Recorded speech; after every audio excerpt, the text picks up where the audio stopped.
The joint session will come to order. The chair appoints as members of the committee on the part of the House to escort the President of the United States into the chamber.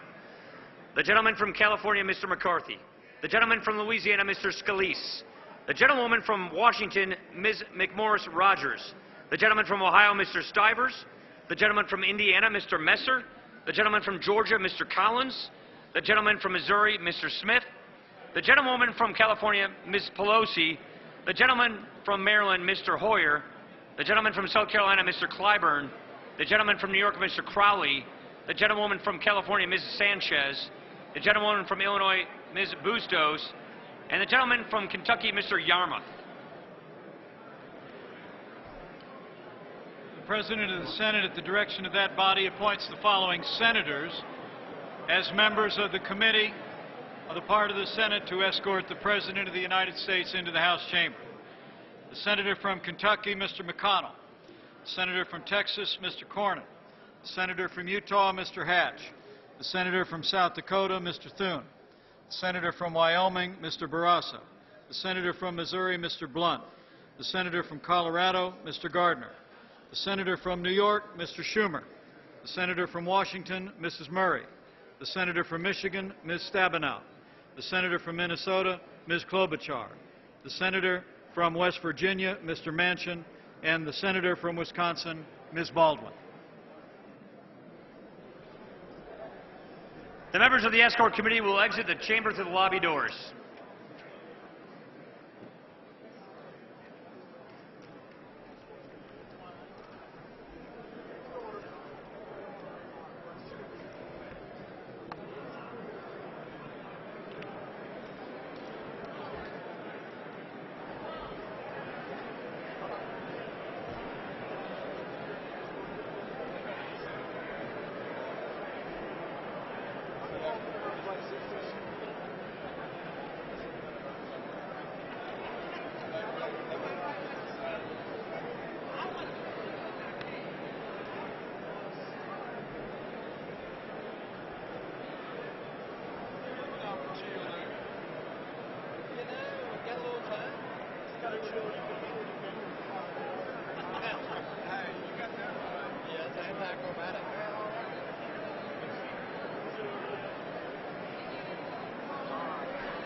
They're already down there?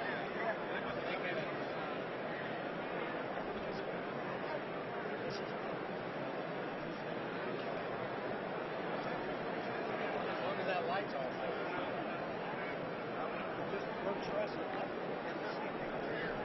The mic right here.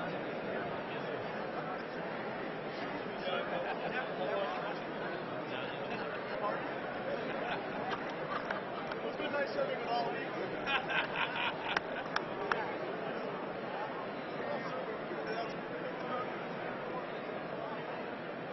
Check. 1, 2, check.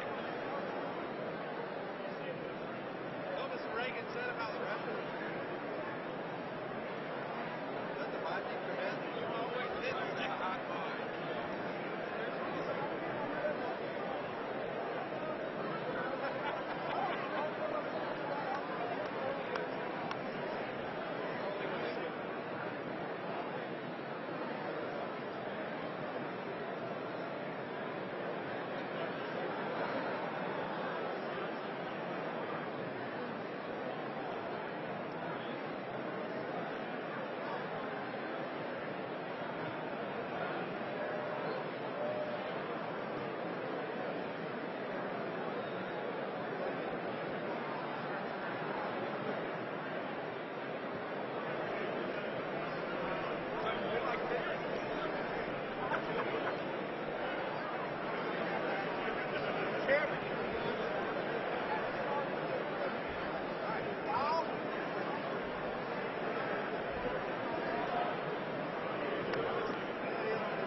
Mr. Speaker, the Dean of the Diplomatic Corps.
Mr. Speaker, the Chief Justice and Associate Justices of the Supreme Court.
Mr. Speaker, the President's Cabinet.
Vern keeps bugging me. I wonder whether I'm going to fall in front of the president or not. Just kidding.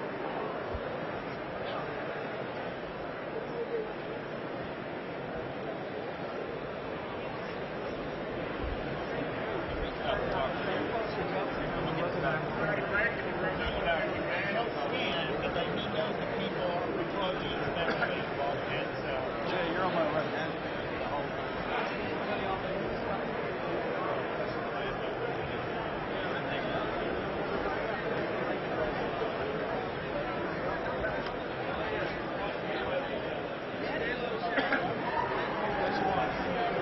Everybody's in his own voice.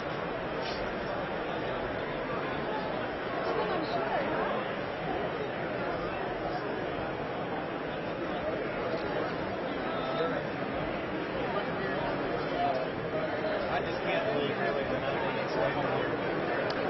And it is not so. I really don't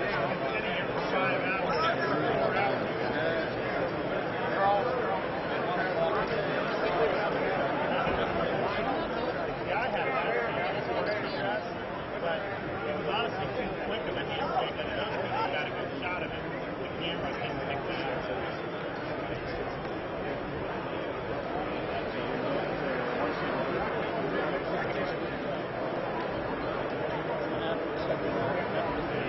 all across America.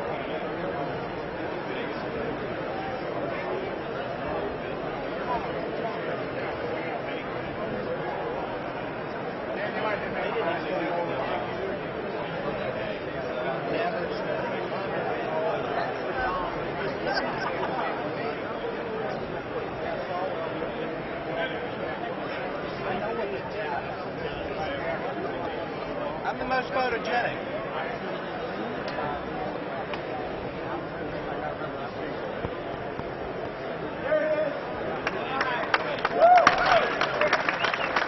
Mr. Speaker, the President of the United States.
Members of Congress, I have the high privilege and the distinct honor of presenting to you the President of the United States.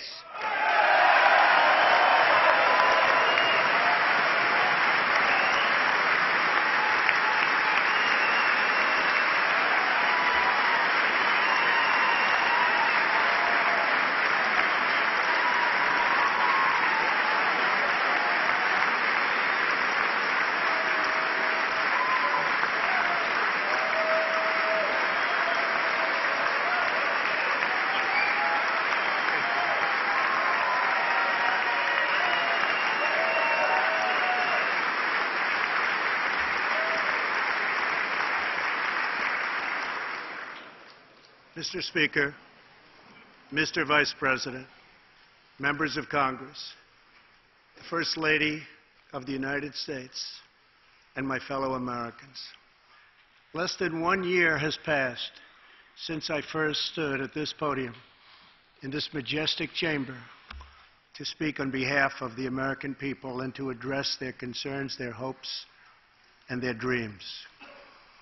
That night, our new administration had already taken very swift action. A new tide of optimism was already sweeping across our land. Each day since, we have gone forward with a clear vision and a righteous mission to make America great again for all Americans.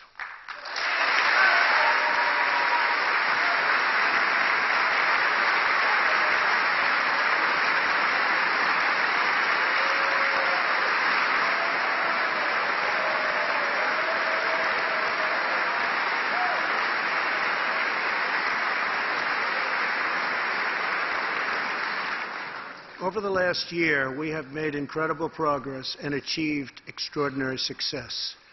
We have faced challenges we expected and others we could never have imagined. We have shared in the heights of victory and the pains of hardship. We have endured floods and fires and storms. But through it all, we have seen the beauty of America's soul and the steel in America's spine. Each test has forged new American heroes to remind us who we are and show us what we can be. We saw the volunteers of the Cajun Navy racing to the rescue with their fishing boats to save people in the aftermath of a totally devastating hurricane. We saw strangers shielding strangers from a hail of gunfire on the Las Vegas Strip. We heard tales of Americans like Coast Guard Petty Officer Ashley Leopard, who is here tonight in the gallery with Melania.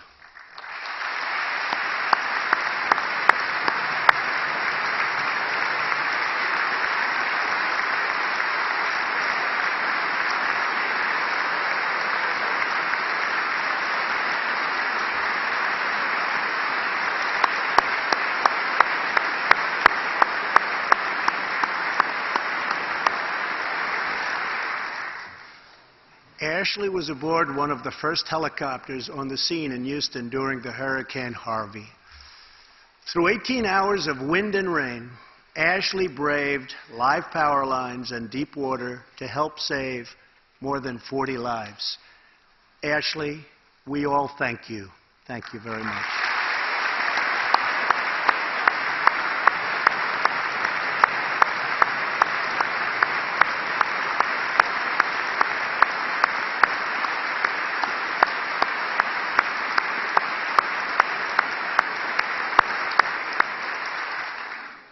We heard about Americans like firefighter David Dahlberg.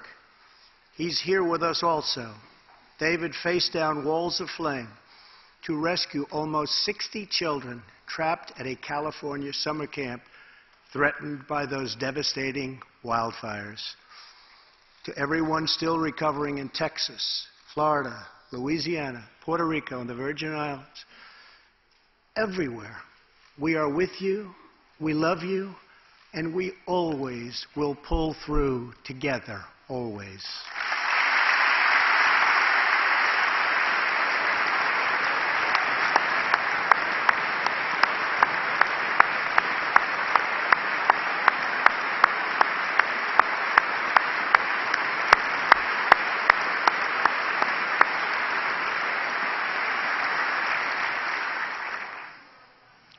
Thank you to David and the brave people of California. Thank you very much, David. Great job. Some trials over the past year touched this chamber very personally. With us tonight is one of the toughest people ever to serve in this House. A guy who took a bullet, almost died, and was back to work 3.5 months later. The legend from Louisiana, Congressman Steve Scalise.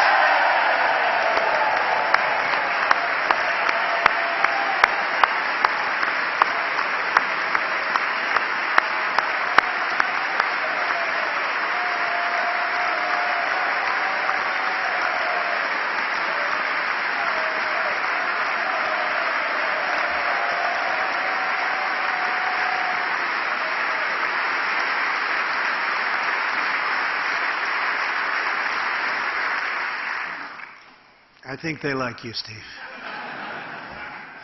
We're incredibly grateful for the heroic efforts of the Capitol Police officers, the Alexandria Police, and the doctors, nurses, and paramedics who saved his life and the lives of many others, some in this room. In the aftermath, yes.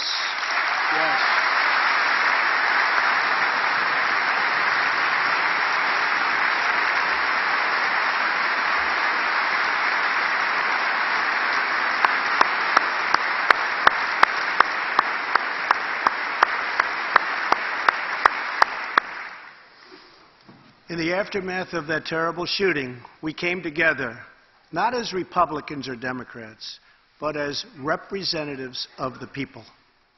But it is not enough to come together only in times of tragedy. Tonight, I call upon all of us to set aside our differences, to seek out common ground, and to summon the unity we need to deliver for the people.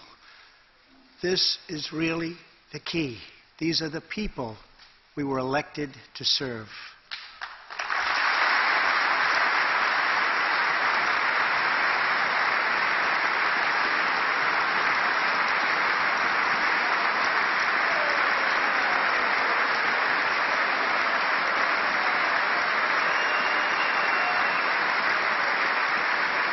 Thank you. Over the last year, the world has seen what we always knew, that no people on earth are so fearless or daring or determined as Americans. If there is a mountain, we climb it. If there's a frontier, we cross it. If there's a challenge, we tame it. If there's an opportunity, we seize it. So let's begin tonight by recognizing that the state of our union is strong, because our people are strong.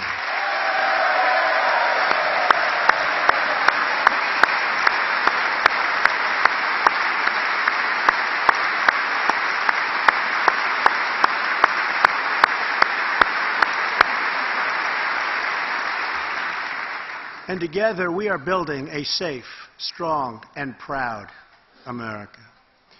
Since the election, we have created 2.4 million new jobs,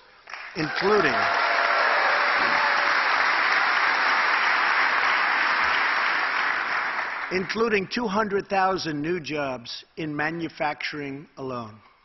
Tremendous numbers. After years and years of wage stagnation, we are finally seeing rising wages.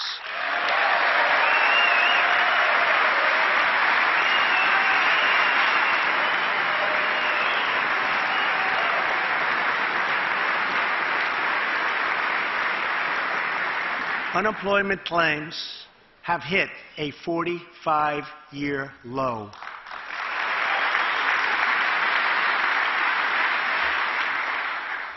And something I'm very proud of, African American unemployment stands at the lowest rate ever recorded.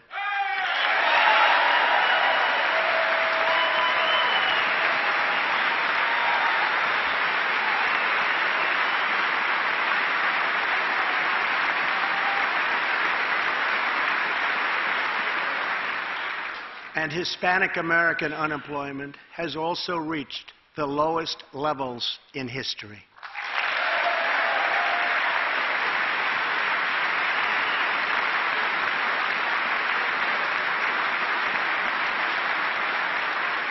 Small business confidence is at an all-time high. The stock market has smashed one record after another, gaining $8 trillion and more in value in just this short period of time. The great news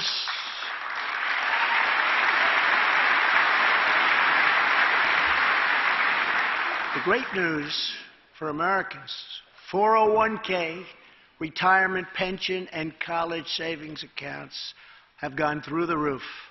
And just as I promised the American people from this podium 11 months ago, we enacted the biggest tax cuts and reforms in American history.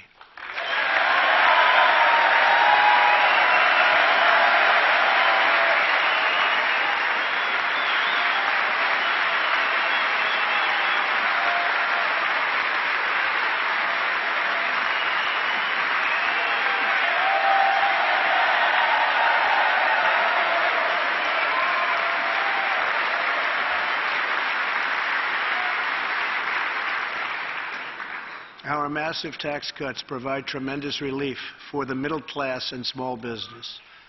To lower tax rates for hardworking Americans, we nearly doubled the standard deduction for everyone.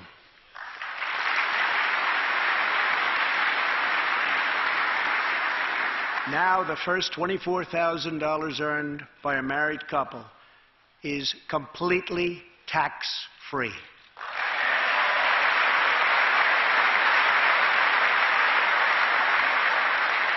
We also doubled the child tax credit.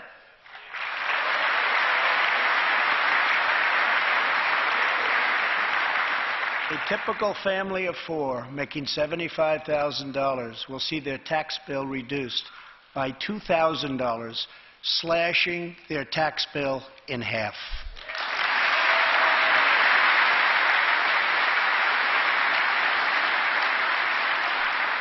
In April, this will be the last time you will ever file under the old and very broken system, and millions of Americans will have more take-home pay starting next month, a lot more.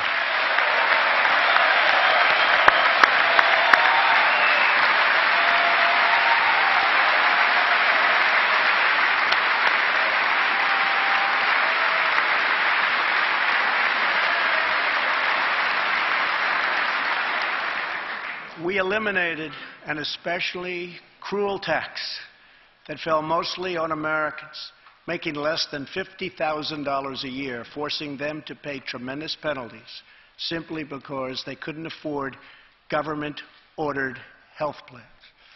We repealed the core of the disastrous Obamacare. The individual mandate is now gone. Thank heaven.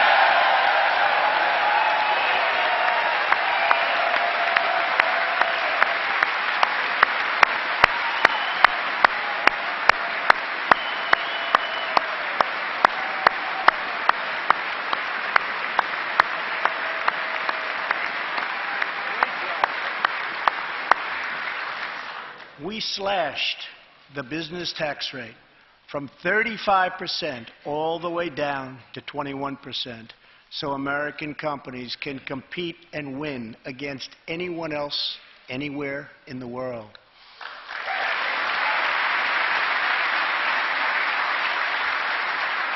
These changes alone are estimated to increase average family income by more than $4,000. A lot of money.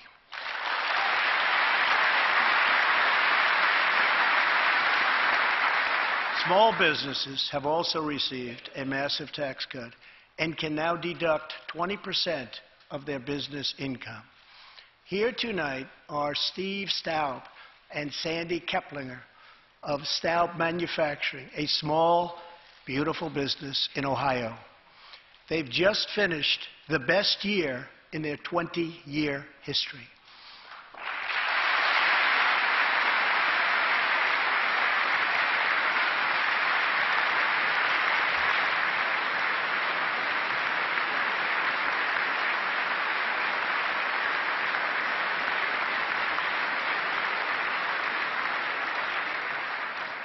Because of tax reform, they are handing out raises, hiring an additional 14 people, and expanding into the building next door.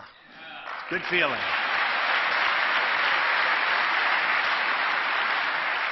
One of Staub's employees, Corey Adams, is also with us tonight. Corey is an all-American worker. He supported himself through high school, lost his job during the 2008 recession, and was later hired by Staub, where he trained to become a welder. Like many hardworking Americans, Corey plans to invest his tax cut raise into his new home and his 2 daughters' education. Corey, please stand.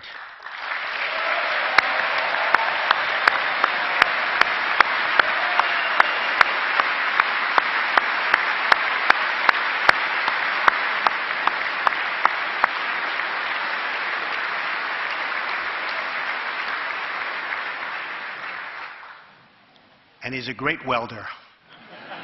I was told that by the man that owns that company that's doing so well. So congratulations, Corey. Since we passed tax cuts, roughly 3 million workers have already gotten tax cut bonuses, many of them thousands and thousands of dollars per worker, and it's getting more every month, every week. Apple has just announced it plans to invest a total of $350 billion in America and hire another 20,000 workers.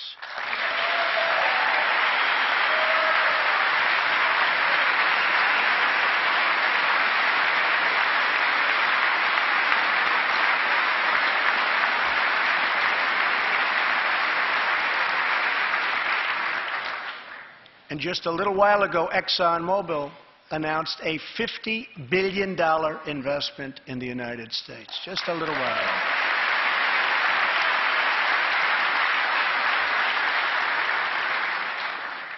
This, in fact, is our new American moment. There has never been a better time to start living the American dream. So, to every citizen watching at home tonight, no matter where you've been or where you've come from, this is your time. If you work hard, if you believe in yourself, if you believe in America, then you can dream anything. You can be anything. And together, we can achieve absolutely anything.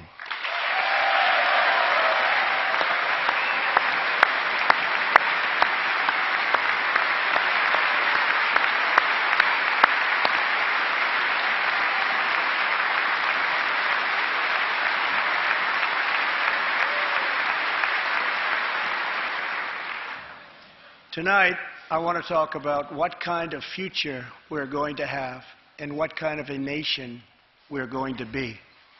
All of us together as one team, one people, and one American family can do anything.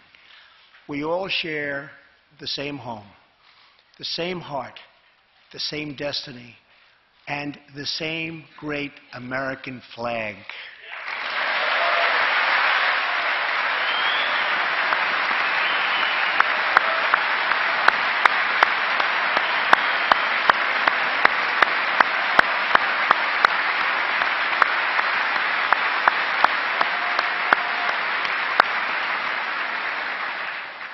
Together, we are rediscovering the American way. In America, we know that faith and family, not government and bureaucracy, are the center of American life. The motto is, "In God we trust."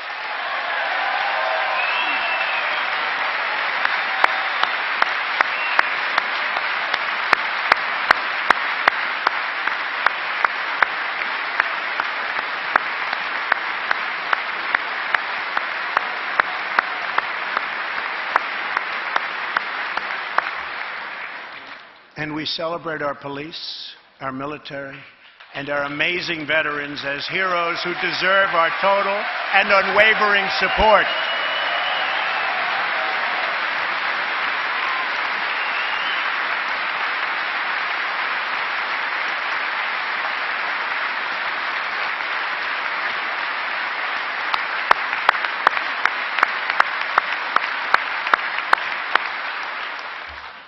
Here tonight is Preston Sharp, a 12-year-old boy from Redding, California, who noticed that veterans' graves were not marked with flags on Veterans Day. He decided all by himself to change that and started a movement that has now placed 40,000 flags at the graves of our great heroes. Preston, a job well done.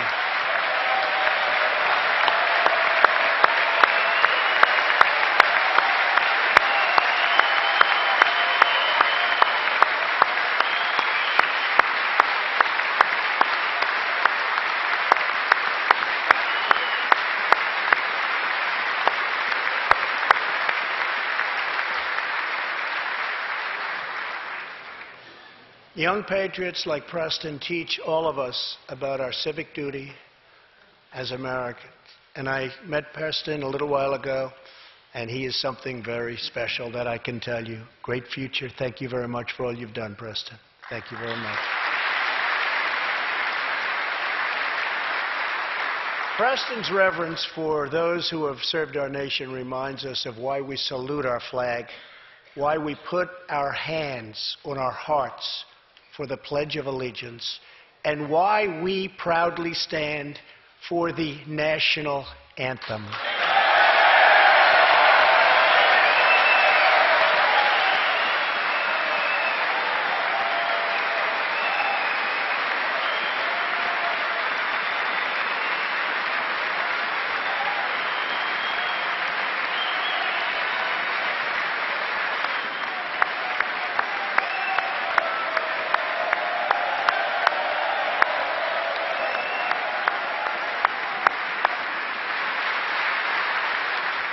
Americans love their country, and they deserve a government that shows them the same love and loyalty in return.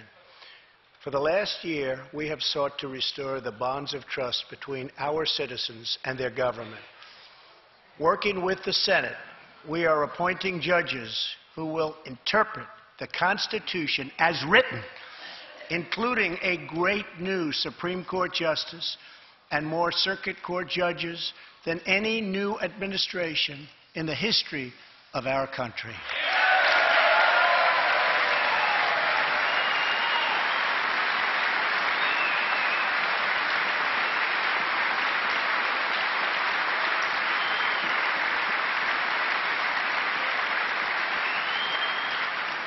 We are totally defending our Second Amendment and have taken historic actions to protect religious liberty.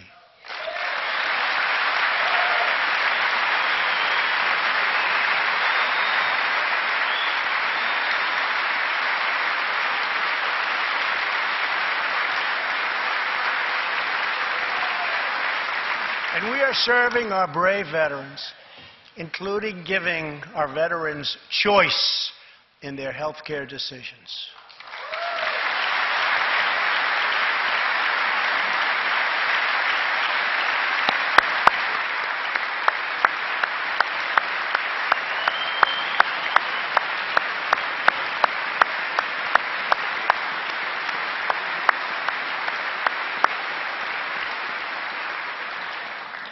Last year, Congress also passed, and I signed, the landmark VA Accountability Act.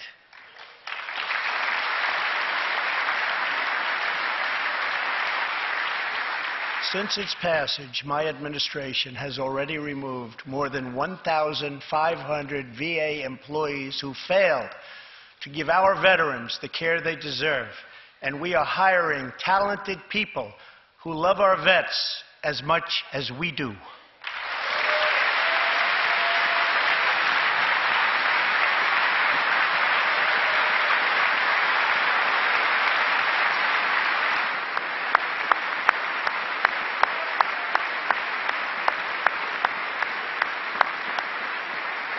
And I will not stop until our veterans are properly taken care of, which has been my promise to them from the very beginning of this great journey.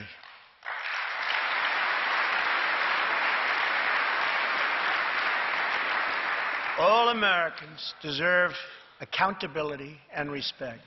And that's what we are giving to our wonderful heroes, our veterans. Thank you.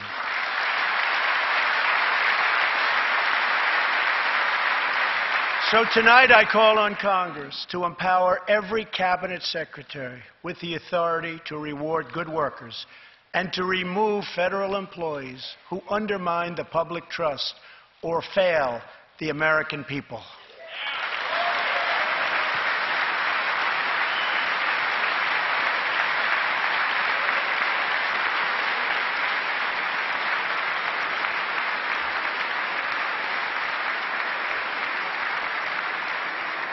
In our drive to make Washington accountable, we have eliminated more regulations in our first year than any administration in the history of our country.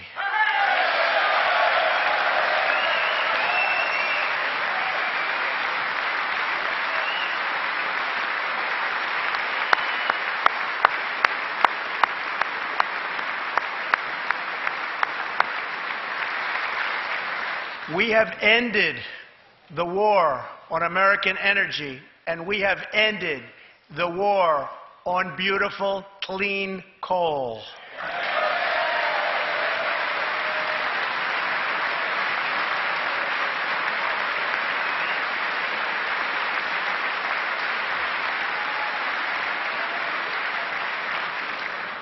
We are now very proudly an exporter of energy to the world.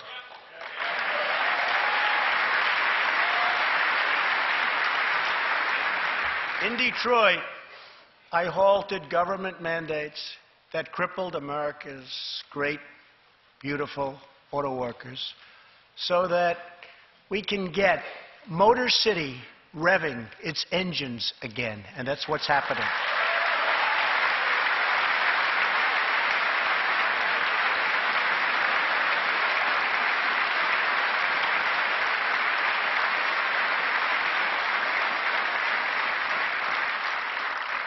Many car companies are now building and expanding plants in the United States, something we haven't seen for decades.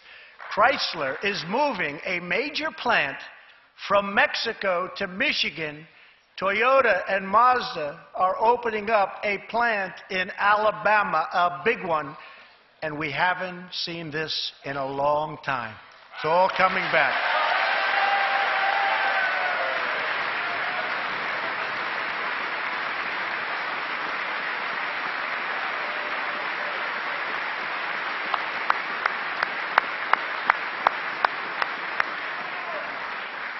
Very soon, auto plants and other plants will be opening up all over our country. This is all news Americans are totally unaccustomed to hearing. For many years, companies and jobs were only leaving us. But now, they are roaring back, they're coming back, they want to be where the action is, they want to be in the United States of America. That's where they want to be.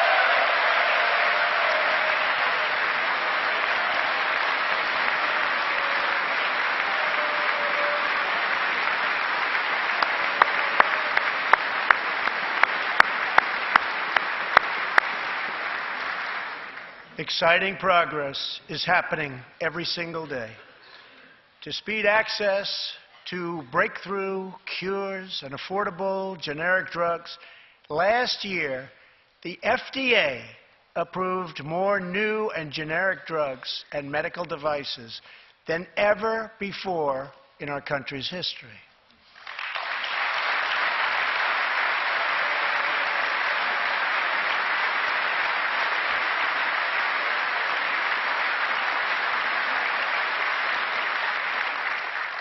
We also believe that patients with terminal conditions, terminal illness, should have access to experimental treatment immediately that could potentially save their lives.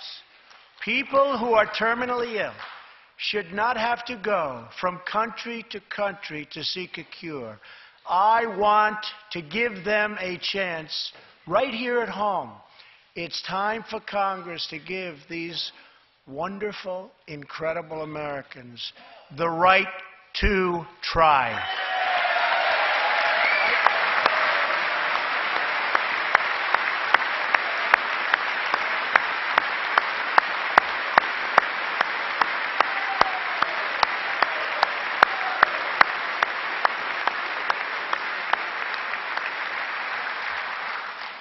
One of my greatest priorities is to reduce the price of prescription drugs.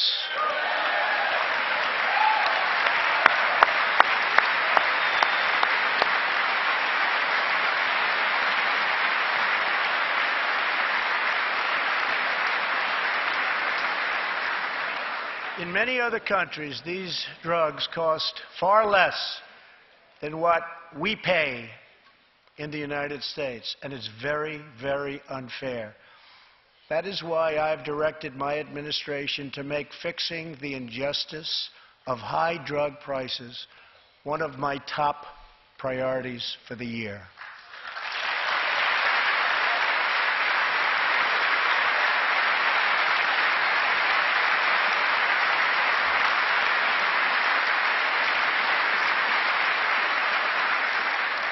And prices will come down substantially. Watch.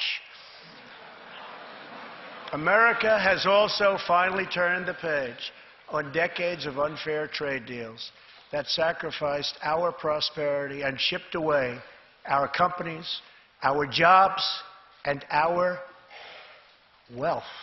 Our nation has lost its wealth, but we're getting it back so fast.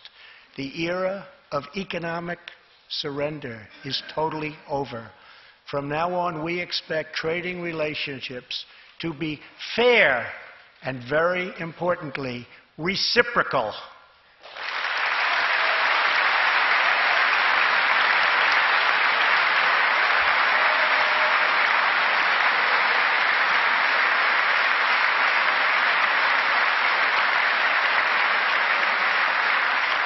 We will work to fix bad trade deals and negotiate new ones, and they'll be good ones, but they'll be fair. And we will protect American workers and American intellectual property through strong enforcement of our trade rules.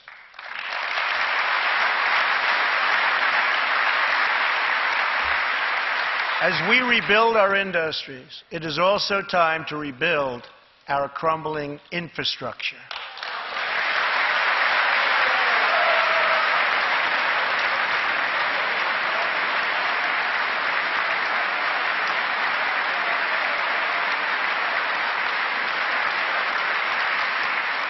America is a nation of builders. We built the Empire State Building in just 1 year. Isn't it a disgrace that it can now take 10 years just to get a minor permit approved for the building of a simple road?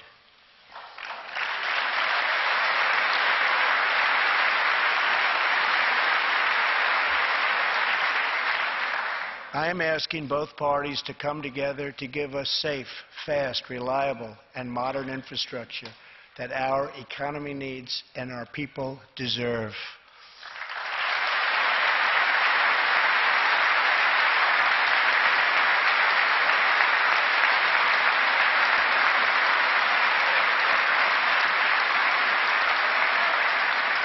Tonight, I'm calling on Congress to produce a bill that generates at least $1.5 trillion for the new infrastructure investment that our country so desperately needs.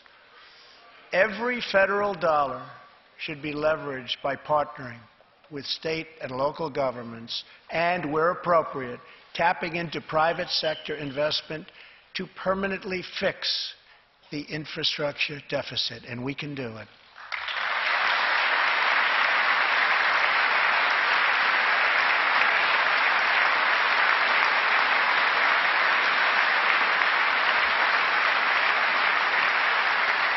Any bill must also streamline the permitting and approval process, getting it down to no more than 2 years and perhaps even one. Together, we can reclaim our great building heritage.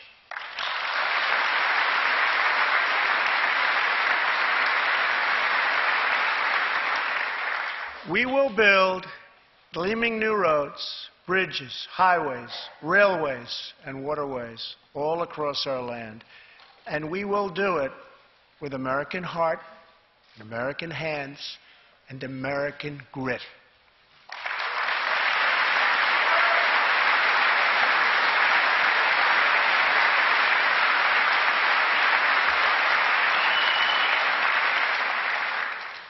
We want every American to know the dignity of a hard day's work. We want every child to be safe in their home at night. And we want every citizen to be proud of this land that we all love so much. We can lift our citizens from welfare to work, from dependence to independence, and from poverty to prosperity.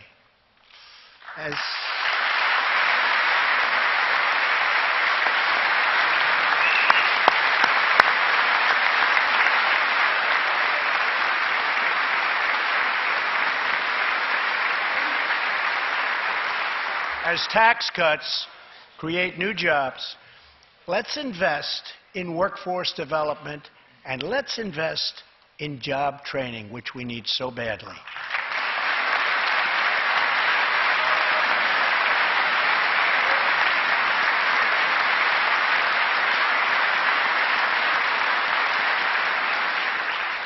Let's open great vocational schools so our future workers can learn a craft and realize their full potential.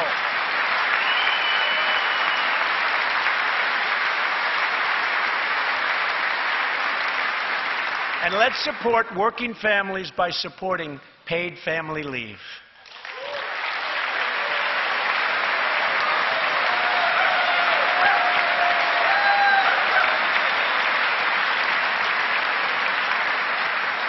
As America regains its strength, opportunity must be extended to all citizens.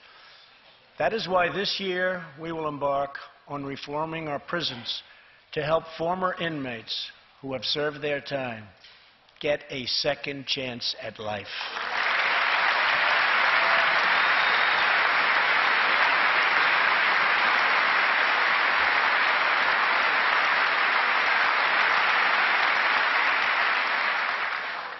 Struggling communities, especially immigrant communities, will also be helped by immigration policies that focus on the best interests of American workers and American families. For decades, open borders have allowed drugs and gangs to pour into our most vulnerable communities. They've allowed millions of low-wage workers to compete for jobs and wages against the poorest Americans. Most tragically, they have caused the loss of many innocent lives. Here tonight are two fathers and two mothers, Evelyn Rodriguez, Freddie Cuevas, Elizabeth Alvarado, and Robert Mickens. Their two teenage daughters, Kayla Cuevas and Nisa Mickens, were close friends on Long Island. But in September 2016, on the eve of Nisa's 16th birthday, such a happy time it should have been, neither of them came home. These two precious girls were brutally murdered while walking together in their hometown. 6 members of the savage MS-13 gang have been charged with Kayla and Nisa's murders. Many of these gang members took advantage of glaring loopholes in our laws to enter the country as illegal, unaccompanied, alien minors and wound up in Kayla and Nisa's high school. Evelyn, Elizabeth, Freddie, and Robert, tonight everyone in this chamber is praying for you. Everyone in America is grieving for you. Please stand. Thank you very much.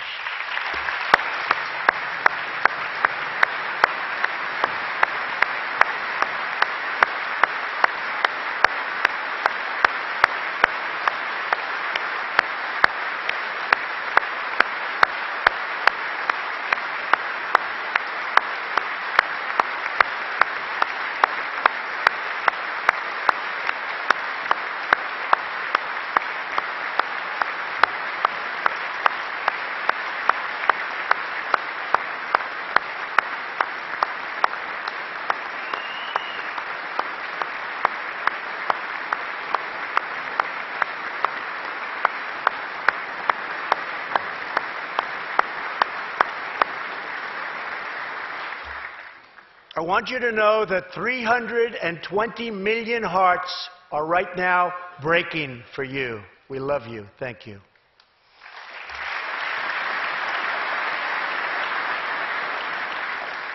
While we cannot imagine the depths of that kind of sorrow, we can make sure that other families never have to endure this kind of pain.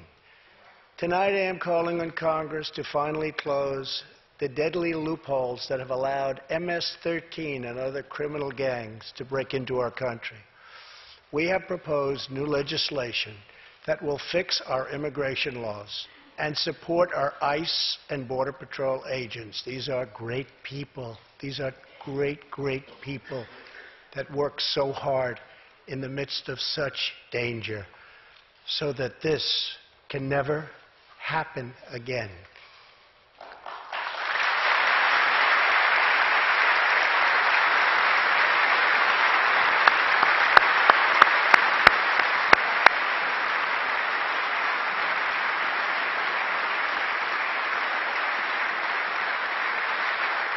The United States is a compassionate nation. We are proud that we do more than any other country anywhere in the world to help the needy, the struggling, and the underprivileged all over the world. But as President of the United States, my highest loyalty, my greatest compassion, my constant concern is for America's children, America's struggling workers, and America's forgotten communities. I want our youth to grow up, to achieve great things. I want our poor to have their chance to rise. So tonight I am extending an open hand to work with members of both parties, Democrats and Republicans, to protect our citizens of every background, color, religion, and creed.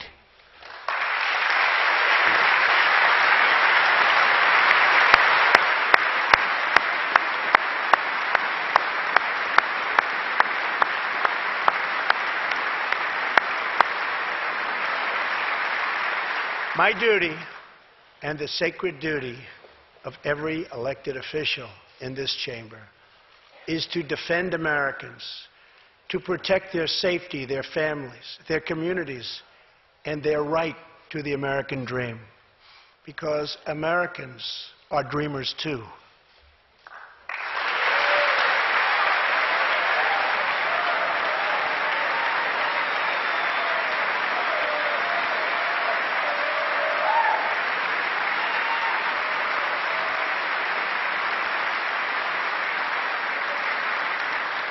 Here tonight is one leader in the effort to defend our country, Homeland Security Investigation Special Agent Celestino Martinez. He goes by DJ and CJ. He said, call me either one.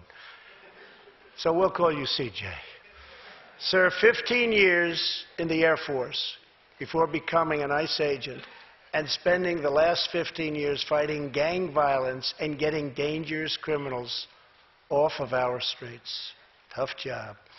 At one point, MS-13 leaders ordered CJ's murder, and they wanted it to happen quickly. But he did not cave to threats or to fear. Last May, he commanded an operation to track down gang members on Long Island. His team has arrested nearly 400, including more than 220 MS-13 gang members.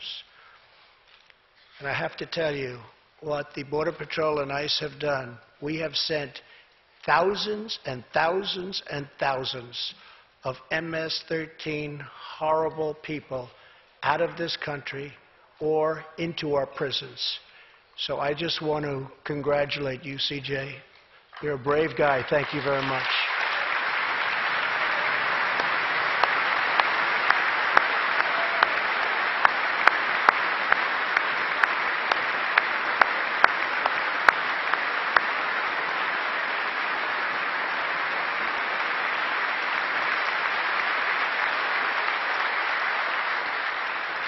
And I asked CJ, what's the secret? He said, we're just tougher than they are. And I like that answer.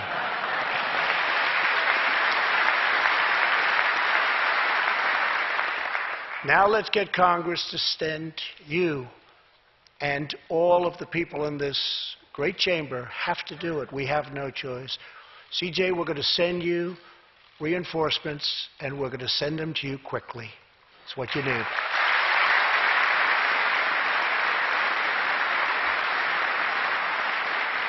Over the next few weeks, the House and Senate will be voting on an immigration reform package. In recent months, my administration has met extensively with both Democrats and Republicans to craft a bipartisan approach to immigration reform. Based on these discussions, we presented Congress with a detailed proposal that should be supported by both parties as a fair compromise, one where nobody gets everything they want, but where our country gets the critical reforms it needs and must have.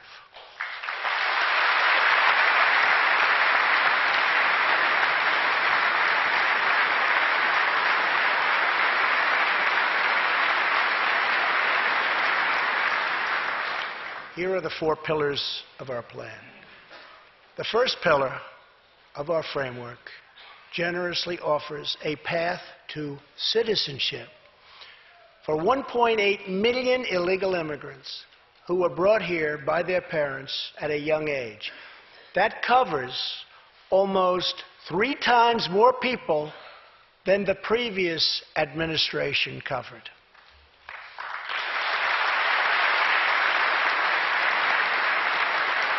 Under our plan, those who meet education and work requirements and show good moral character will be able to become full citizens of the United States over a 12-year period.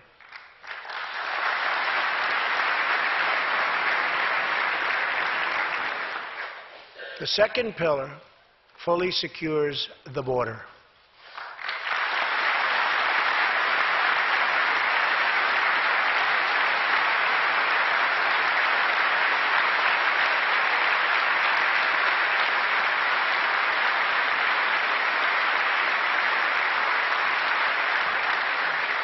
That means building a great wall on the southern border, and it means hiring more heroes like CJ to keep our communities safe.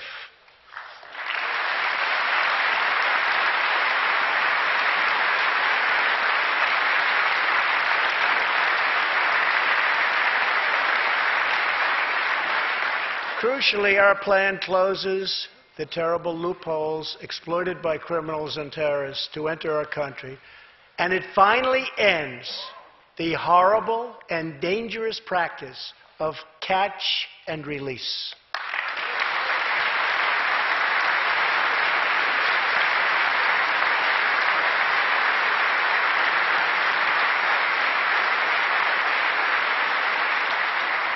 The third pillar ends the visa lottery, a program that randomly hands out green cards without any regard for skill, merit, or the safety of American people.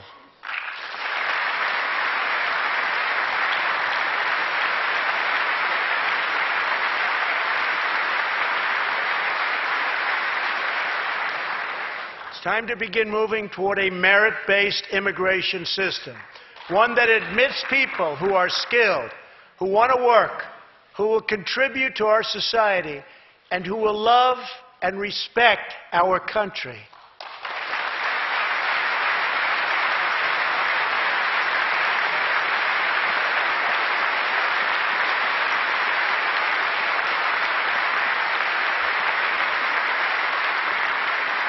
The fourth and final pillar protects the nuclear family by ending chain migration.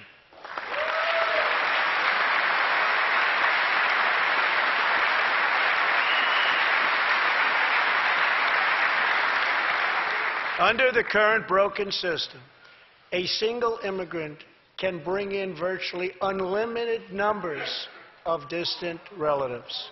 Under our plan, we focus on the immediate family by limiting sponsorships to spouses and minor children.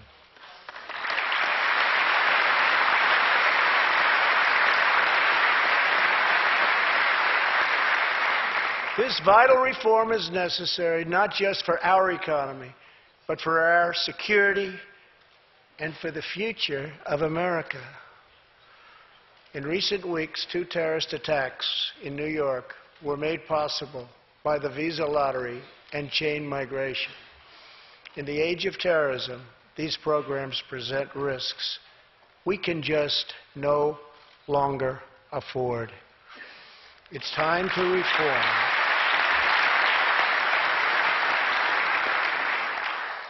These outdated immigration rules and finally bring our immigration system into the 21st century.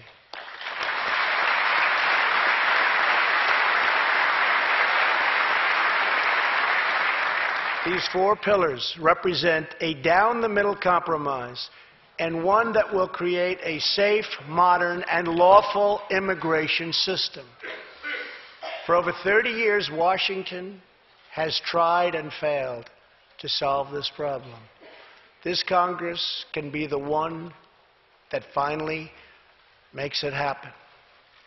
Most importantly, these 4 pillars will produce legislation that fulfills my ironclad pledge to sign a bill that puts America first.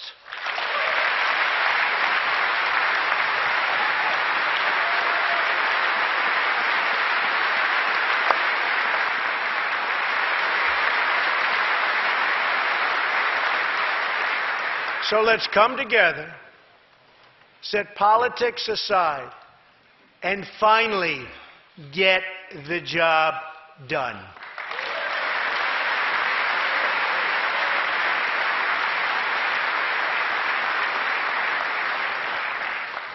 These reforms will also support our response to the terrible crisis of opioid and drug addiction. Never before has it been like it is now.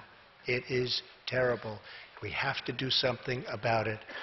In 2016, we lost 64,000 Americans to drug overdoses, 174 deaths per day, 7 per hour.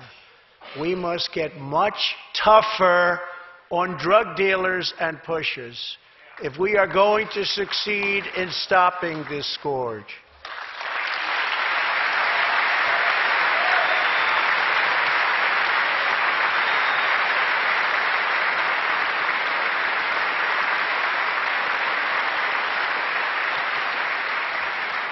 My administration is committed to fighting the drug epidemic and helping get treatment for those in need, for those who have been so terribly hurt. The struggle will be long and it will be difficult, but as Americans always do, in the end, we will succeed, we will prevail.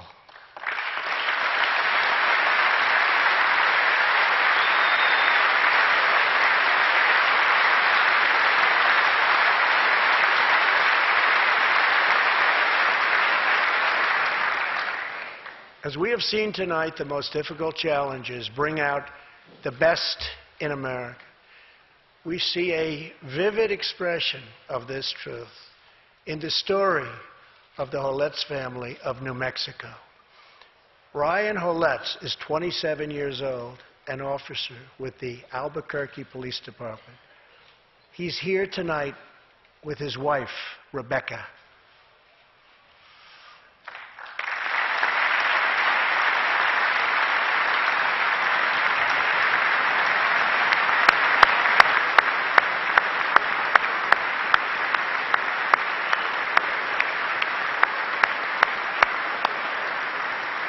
Thank you, Ryan.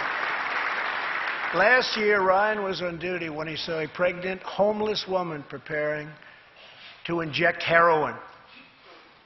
When Ryan told her she was going to harm her unborn child, she began to weep. She told him she didn't know where to turn, but badly wanted a safe home for her baby. In that moment, Ryan said he felt God speak to him. You will do it because you can. He heard those words. He took out a picture of his wife and their 4 kids. Then he went home to tell his wife, Rebecca. In an instant, she agreed to adopt. The Hollettes named their new daughter Hope. Ryan and Rebecca, you embody the goodness of our nation. Thank you.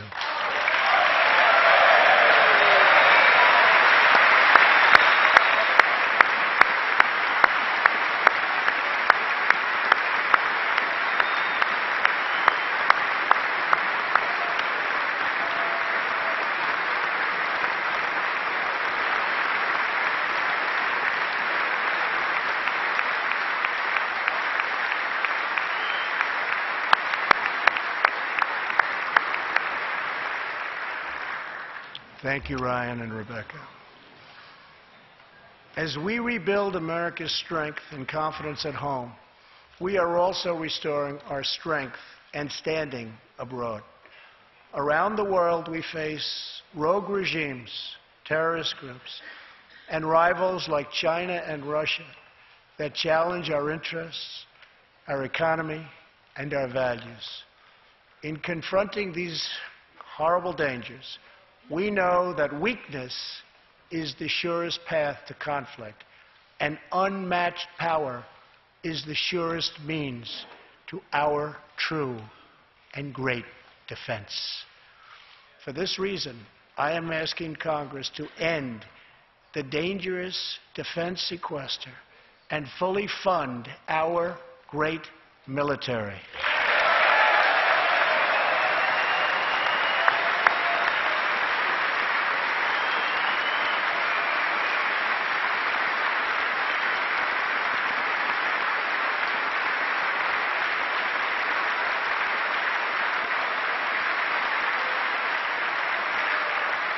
As part of our defense, we must modernize and rebuild our nuclear arsenal, hopefully never having to use it, but making it so strong and so powerful that it will deter any acts of aggression by any other nation or anyone else.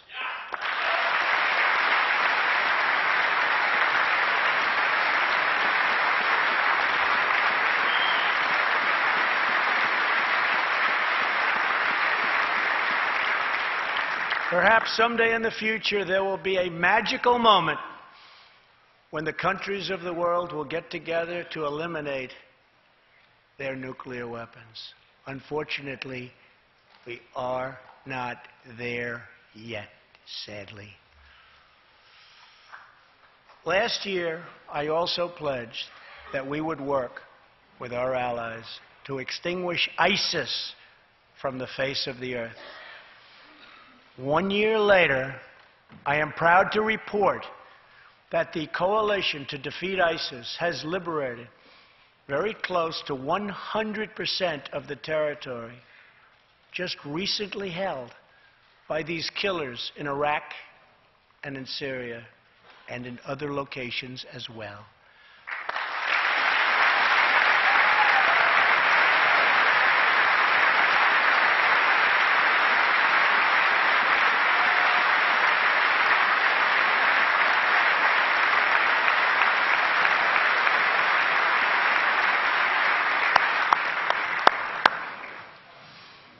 But there is much more work to be done. We will continue our fight until ISIS is defeated. Army Staff Sergeant Justin Peck is here tonight.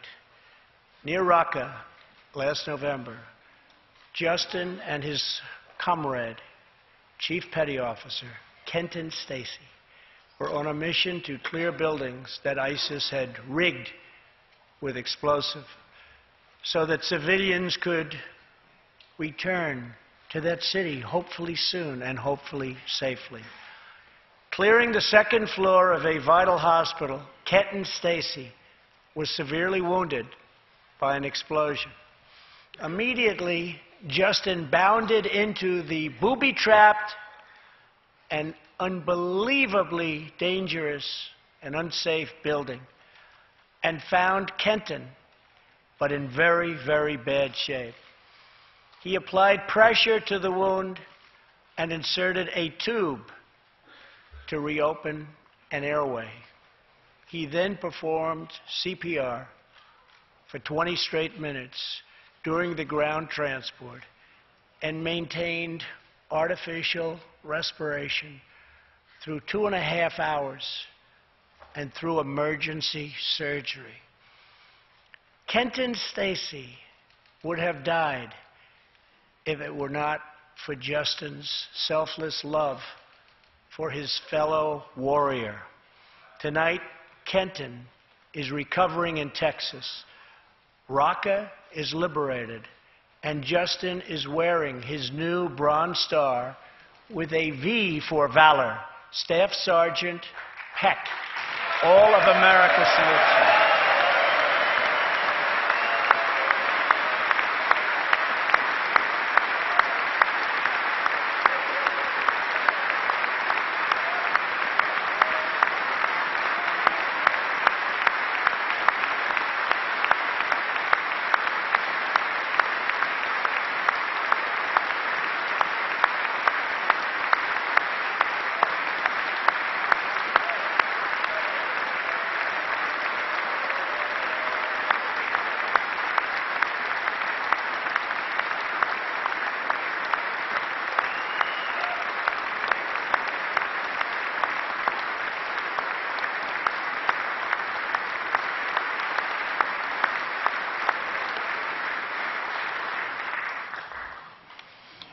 Terrorists who do things like place bombs in civilian hospitals are evil. When possible, we have no choice but to annihilate them. When necessary, we must be able to detain and question them. But we must be clear. Terrorists are not merely criminals. They are unlawful enemy combatants.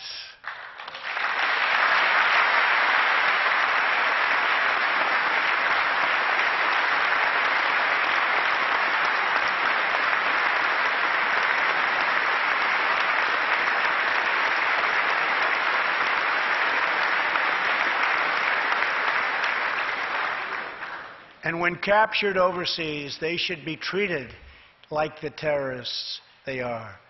In the past, we have foolishly released hundreds and hundreds of dangerous terrorists, only to meet them again on the battlefield, including the ISIS leader, al-Baghdadi, who we captured, who we had, who we released.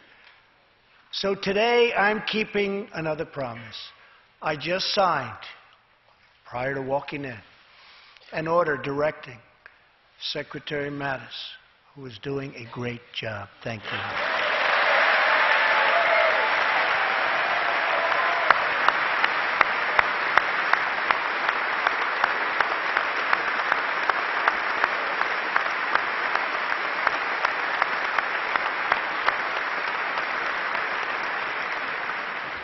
To re-examine our military detention policy and to keep open the detention facilities in Guantanamo Bay.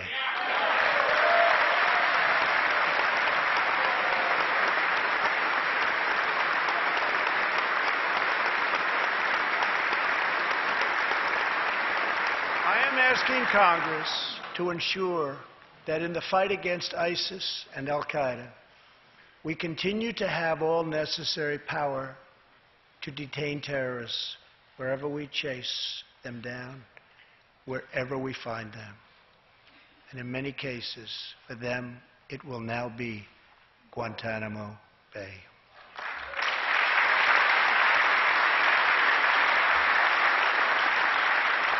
At the same time, as of a few months ago, our warriors in Afghanistan have new rules of engagement.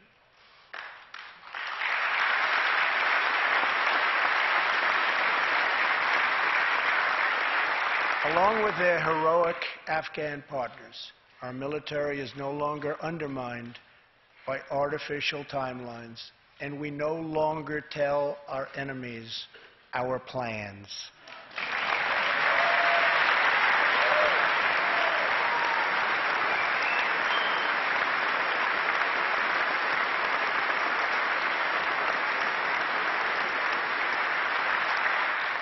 Last month, I also took an action endorsed unanimously by the U.S. Senate just months before.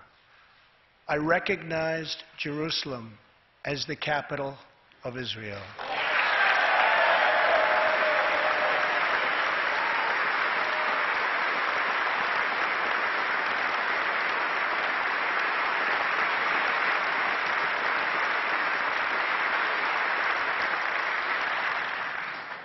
Shortly afterwards, dozens of countries voted in the United Nations General Assembly against America's sovereign right to make this decision.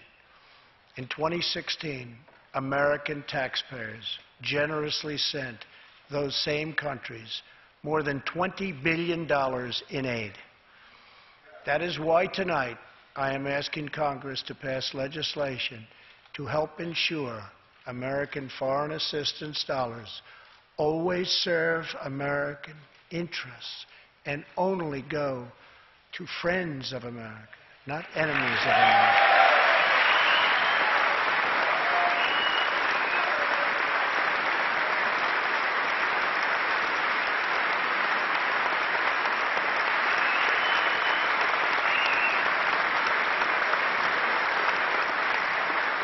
As we strengthen friendships all around the world, we are also restoring clarity about our adversaries.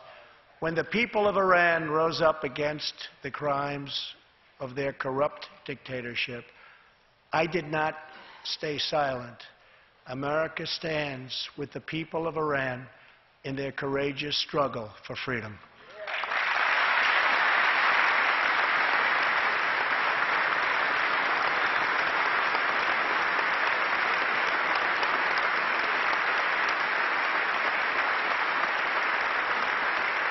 I am asking Congress to address the fundamental flaws in the terrible Iran nuclear deal.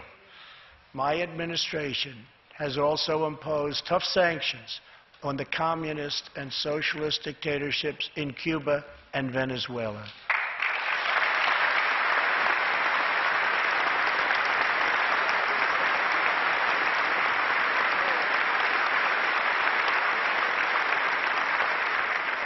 But no regime has oppressed its own citizens more totally or brutally than the cruel dictatorship in North Korea. North Korea's reckless pursuit of nuclear missiles could very soon threaten our homeland.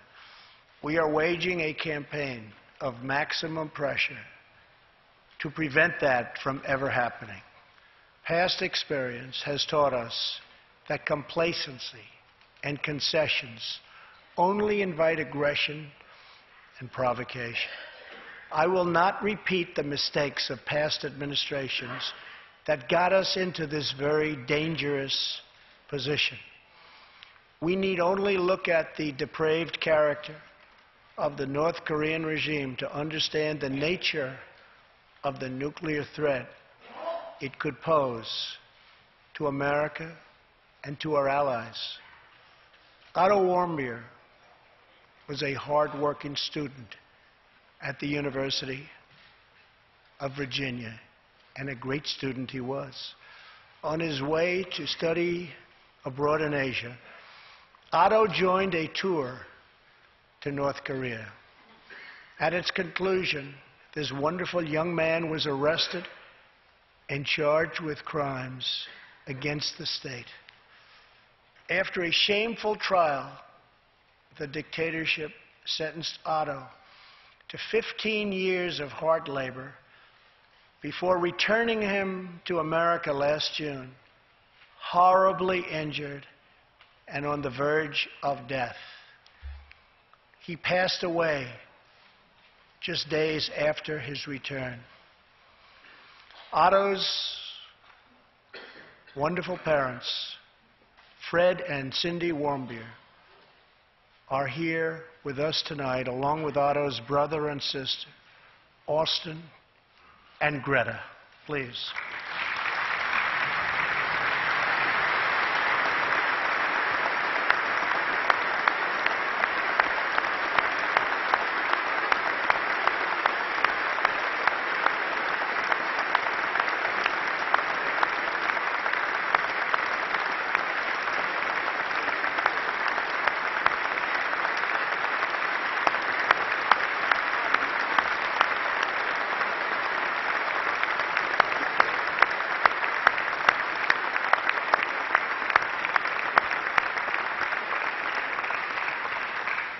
incredible people.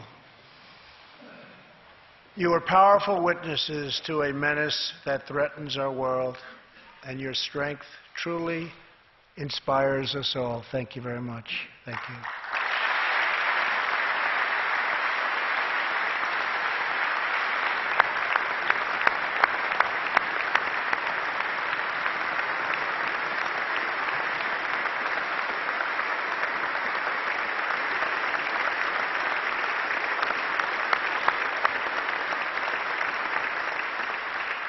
Tonight we pledge to honor Otto's memory with total American resolve. Thank you. Finally,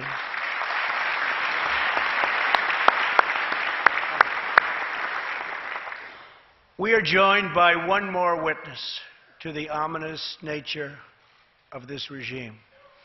His name is Mr. Ji Sung-ho. In 1996, Sung-ho was a starving boy in North Korea. One day he tried to steal coal from a railroad car to barter for a few scraps of food, which were very hard to get. In the process, he passed out on the train tracks, exhausted from hunger. He woke up as a train ran over his limbs. He then endured multiple amputations without anything to dull the pain or the hurt. His brother and sister gave what little food they had to help him recover and ate dirt themselves, permanently stunting their own growth. Later, he was tortured by North Korean authorities after returning from a brief visit to China. His tormentors wanted to know if he'd met any Christians. He had, and he resolved after that to be free. Sung-ho traveled thousands of miles on crutches all across China and Southeast Asia to freedom. Most of his family followed. His father was caught trying to escape and was tortured to death. Today, he lives in Seoul, where he rescues other defectors and broadcasts into North Korea what the regime fears most, the truth. Today, he has a new leg, but Sung-ho, I understand you still keep those old crutches as a reminder of how far you've come. Your great sacrifice is an inspiration to us all. Please, thank you.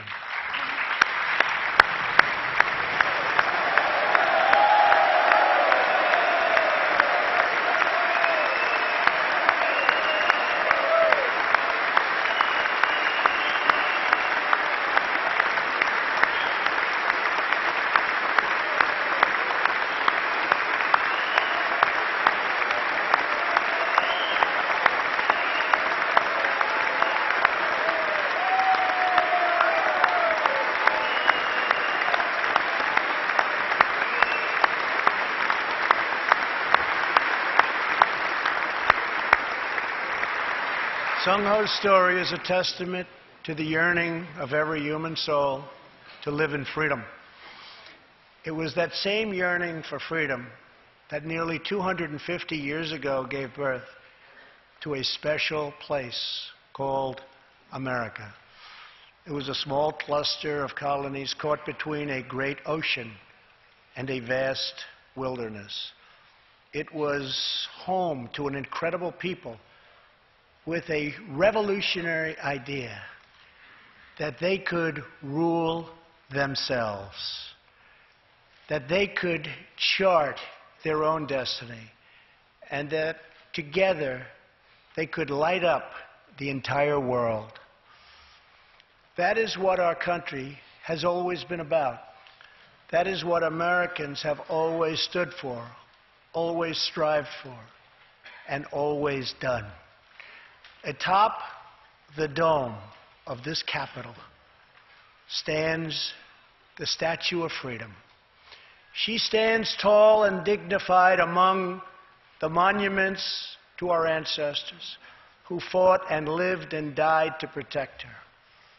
Monuments to Washington and Jefferson and Lincoln and King.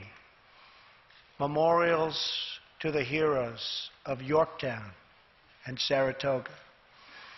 To young Americans who shed their blood on the shores of Normandy and the fields beyond, and others who went down in the waters of the Pacific and the skies all over Asia. And freedom stands tall over one more monument. This one, this Capitol, this living monument. This is the monument to the American people.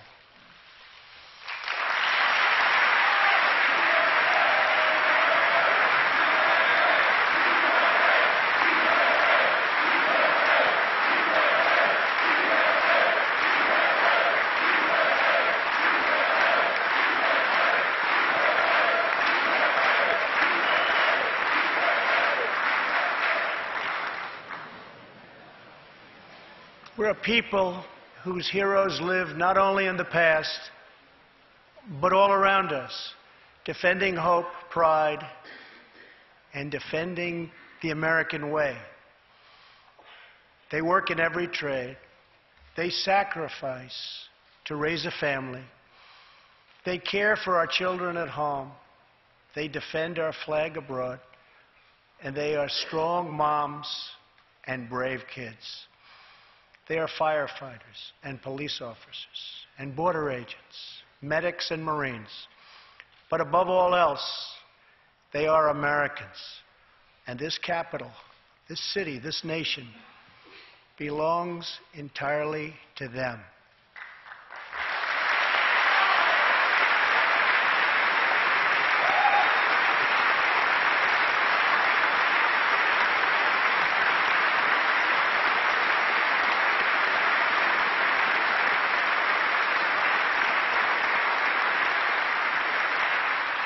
Our task is to respect them, to listen to them, to serve them, to protect them, and to always be worthy of them.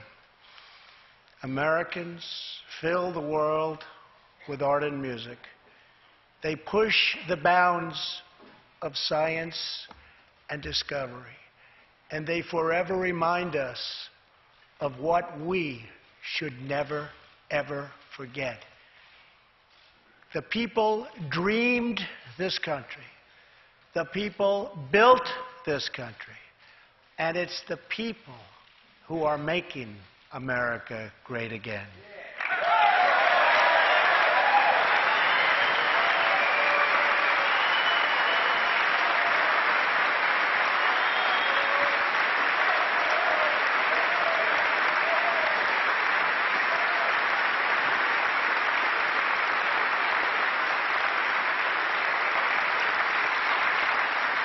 As long as we are proud of who we are and what we are fighting for, there is nothing we cannot achieve.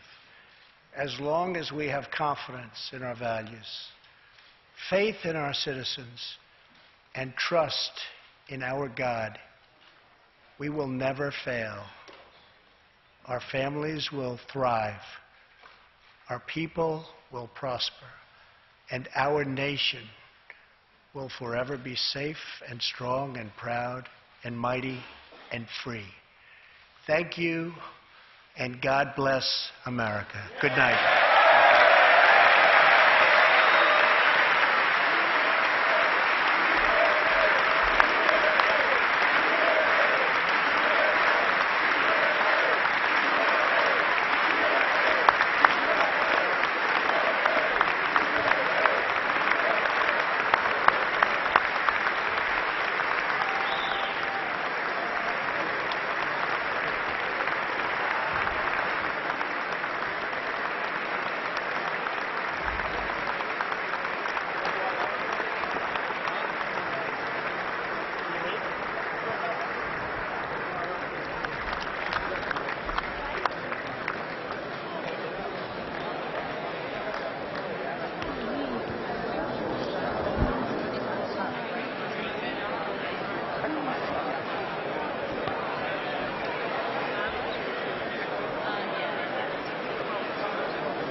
God bless you, Mr. President. We pray for you. We are so proud of you. Thank you, sir.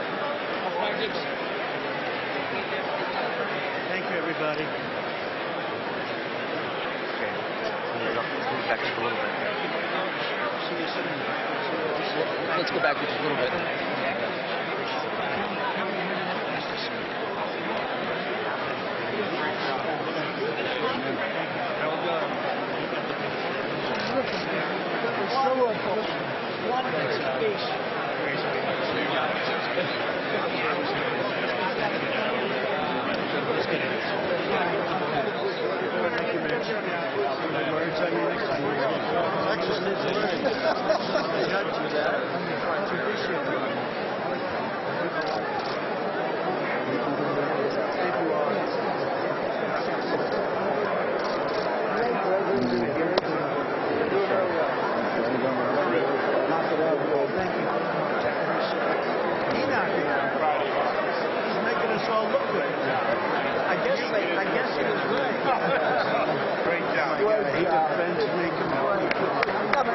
I was trying to get them done down there, but you heard it.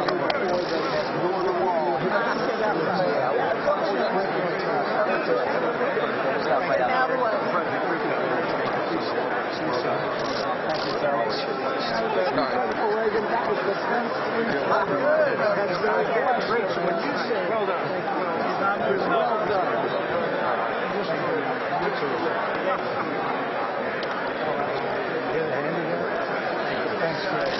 Thanks, fellas. Appreciate it, fellas. Saw that face smile. They didn't even stand mics. They hard to hold. Wiggle up. Awesome. Well done.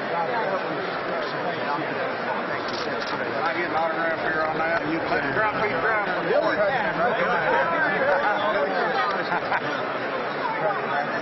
Thanks, Bill. Thanks, Bill. Can we do another? My son's ready down in 3. What you doing? It's right there. That could be right in the center.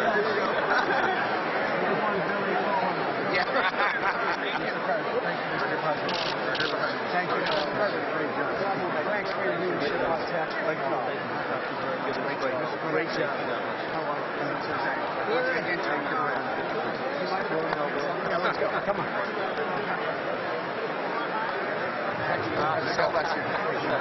Knocked it out of the park. How you doing? Good. I hear your polls are good. Big time, big time. I'm hearing good polls. I'm hearing good polls. Everything good? New Jersey's Every new tweet's another 10 points for me. No, I'm doing good.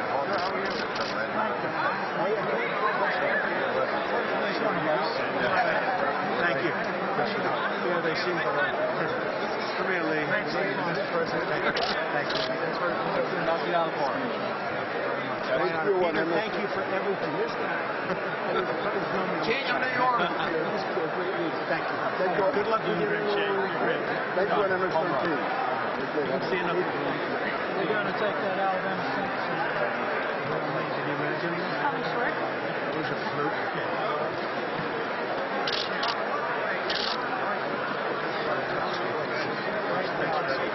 Great job. Thank you. You're driving Charlie 6 up the wall by doing such a good job. You? I think so. Home runners. Home runners. Very much. Yes, it's happening, huh? You're right. You saw that. Yeah, you got his attention. Great speech. Let's release the number. Oh, yeah. Oh, don't worry. 100%. Can you imagine? Yes, sir. Doug.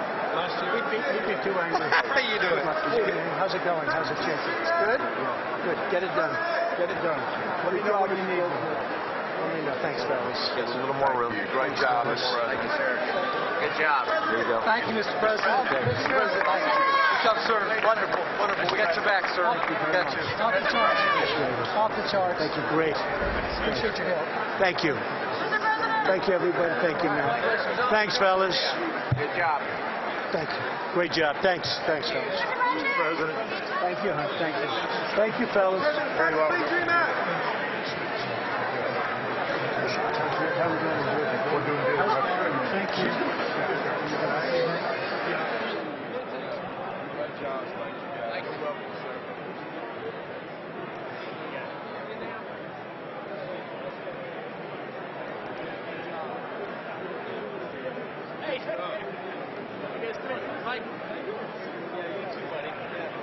Take care. Proud of you.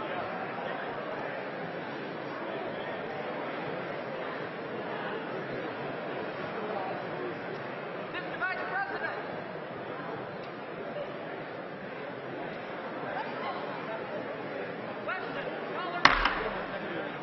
The chair declares the joint session of the two houses now dissolved. The chair lays before the House of Communication.